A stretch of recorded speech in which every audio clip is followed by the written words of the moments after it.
Azab Allah pada orang zalim. Quran Surat Al-Ankabut ayat 40. Fakulan ahazna bizambihi faminhum men arsalna alaihi hasiba. Wa minhum men ahazathu sayhatu wa minhum men hasafna abihil arda wa minhum men agrakna. Wa maka anallahu liyazlimahum walakin kanu anfusahum yazlimun. Maka masing-masing mereka itu kami azab karena dosa-dosanya. Di antara mereka ada yang kami timpakan kepadanya hujan batu kerikil. Ada yang ditimpa suara keras yang mengguntur. Ada yang kami benamkan ke dalam bumi. Dan ada pula yang kami tenggelamkan. Allah sama sekali tidak hendak menzalimi mereka.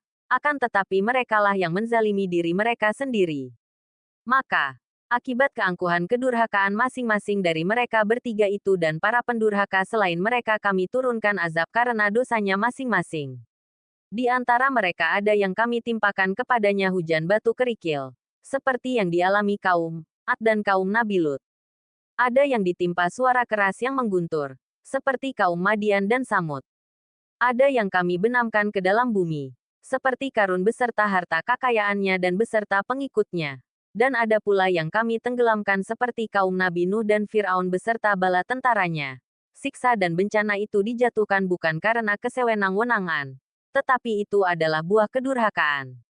Allah sama sekali tidak hendak menzalimi mereka. Dengan menjatuhkan siksa dan bencana itu. Akan tetapi merekalah yang menzalimi diri mereka sendiri dengan keangkuhan dan kedurhakaan. Allah membinasakan umat-umat terdahulu yang mendustakan para rasul dengan menurunkan bermacam-macam azab. Di antaranya, angin yang sangat kencang dan membawa batu, yang didatangkan kepada kaum Ad. Mereka menantang Nabi Hud, siapakah gerangan yang lebih kuat dan berkuasa lagi dari kami? Kesombongan mereka dibalas Tuhan dengan mendatangkan angin, sehingga mereka mati bergelimpangan. Allah berfirman dalam ayat lain yang menjelaskan tentang siksaan itu, yakni, sedangkan kaum Ad, mereka telah dibinasakan dengan angin topan yang sangat dingin. Allah menimpakan angin itu kepada mereka selama 7 malam 8 hari terus-menerus. Maka kamu melihat kaum Ad pada waktu itu mati bergelimpangan seperti batang-batang pohon kurma yang telah kosong, lapuk. Maka adakah kamu melihat seorang pun yang masih tersisa di antara mereka? Al-Haqqa ayat 6-8. B. Suara mengguntur yang memecahkan anak telinga. Siksaan ini diturunkan kepada kaum Samud. Mereka masih membangkang. Tidak mau beriman kepada Nabi Saleh. Tiba-tiba mereka dipingsankan lalu mati oleh kejutan suara yang mengguntur yang dahsyat sekali. Allah menjelaskan lagi. Maka adapun kaum Samud, mereka telah dibinasakan dengan suara yang sangat keras. Al-Haqqah, ayat 5. C. Ditelan bumi. Inilah kisah buat Karun, seorang hartawan. Pada mulanya, ia adalah seorang yang beriman dan patuh kepada Musa. Kemudian setelah kaya, ia menjadi sombong dan durhaka. Ia berbuat kemungkaran melampaui batas. Lebih dari itu, ia tidak mau menyerahkan zakat sebagai kewajiban harta kekayaan bagi orang kaya. Karena kecongkakan ini, Allah menyiksanya. Tanah sekitar Karun berpijak berguncang, runtuh, dan secara berangsur menelan tubuh Karun sampai lenyap sama sekali dari permukaan bumi. Firman Allah, maka kami benamkan dia Karun, bersama rumahnya ke dalam bumi. Maka tidak ada baginya satu golongan pun yang akan menolongnya selain Allah. Dan dia tidak termasuk orang-orang yang dapat membela diri. Al-Qasas ayat 81. D. Ditenggelamkan ke dalam air. Inilah siksaan buat umat Nabi Nuh bersama seluruh hartanya.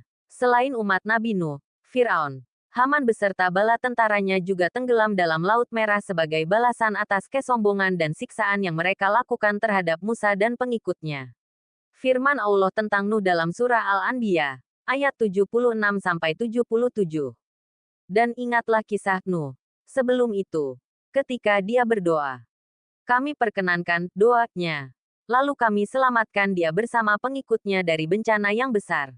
Dan kami menolongnya dari orang-orang yang telah mendustakan ayat-ayat kami. Sesungguhnya mereka adalah orang-orang yang jahat. Maka kami tenggelamkan mereka semuanya. Al-Anbiya 21-76-77. Firman Allah tentang Fir'aun dalam surah Al-Qasas 28-39-40. Dan dia, Fir'aun, dan bala tentaranya berlaku sombong di bumi tanpa alasan yang benar. Dan mereka mengira bahwa mereka tidak akan dikembalikan kepada kami.